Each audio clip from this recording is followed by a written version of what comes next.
एक छोटे से गांव में किशन नाम का एक किसान रहता था। वह कड़ी मेहनत करके अपनी फसल उगाता था, लेकिन उसकी आमदनी बहुत कम थी।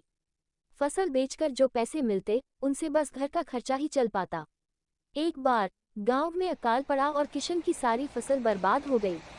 उसके पास खाने तक के लिए अनाज नहीं बचा।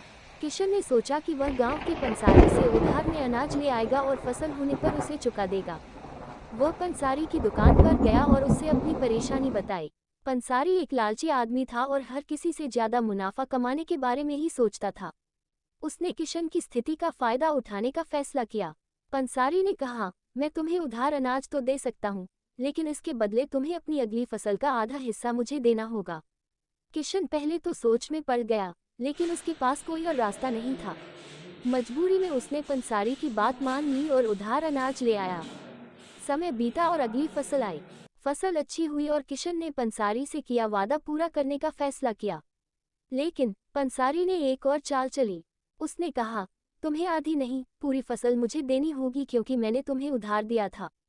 ये सुनकर किशन को बहुत गुस्सा आया, लेकिन उसने शांति से जवाब दिया, मैंने अपना वादा निभाया है और अब तुम अपनी लालच छोड़ो। किशन की ईमानदारी और मेहनत ने गांव वालों का दिल जीत लिया। सबने मिलकर पंसारी का विरोध किया और अंततः पंसारी को अपना लालच छोड़ना पड़ा।